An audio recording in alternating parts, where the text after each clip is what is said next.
உங்களுக்கு high cholesterol இருந்துச்சுன்னா நீங்கள் இந்த 3 விஷயங்கள் கண்டிப்பாக தவிர்க்கணும். வீடியோ கடைசி வரைக்கும் பாருங்க, பிகாஸ் நம்ம பண்ணுற ஒரு பிக்கெஸ்ட் மிஸ்டேக் என்னன்னு சொல்ல போகிறேன். வணக்கம், நான் doctor Divya Thangaraj, MD, homeopathic consultant.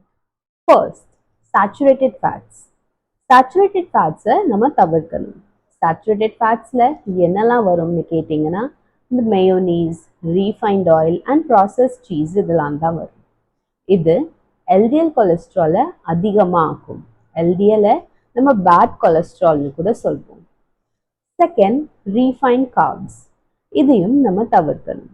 Refined கார்ப்ஸில் பிஸ்கெட்ஸ், மிக்ஸ்சர், சமோசா, பஃப், மைதாவில் பண்ண எல்லா ஸ்நாக்ஸ் இதெல்லாம் தான் வரும். இது நம்ம ரத்தத்தில் சர்க்கரை அளவை அதிகமாக ஆக்குறதோட பேட் கொலஸ்ட்ரால் அண்ட் ட்ரைக்ளிசரைட் அதிகமாக ஆக்குது. தேர்ட், சுகர் ரிச் பொருட்களை தவிர்க்கணும். Like candies, chocolates and bakery ஐட்டங்கள்.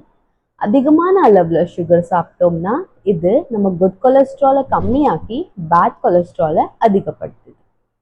ஹை கொலஸ்ட்ரால் சம்மந்தப்பட்ட மிகப்பெரிய மிஸ்டேக் நம்ம என்ன பண்ணுறோம்னு சொல்கிறதுக்கு முன்னாடி என்னோட சேனலை லைக், ஷேர் அண்ட் சப்ஸ்கிரைப் பண்ணுங்கள். பிளட் ரிப்போர்ட்ஸில் கொலஸ்ட்ரால் அதிகமாக வந்த உடனே எல்லாரும் பண்ணுற மிகப்பெரிய தப்பு என்னன்னா, அவங்க ஆயில் மட்டும் கம்மி பண்ணுவாங்க இல்லையா? ஆனால் சர்க்கரை அண்ட் மைதா பொருட்களும் மிகவும் ஹார்ம்ஃபுல் தான் நம்ம இருதயத்துக்கு. ஸோ நீங்கள் கண்டிப்பாக பேலன்ஸ்ட் மீல் சாப்பிடணும்.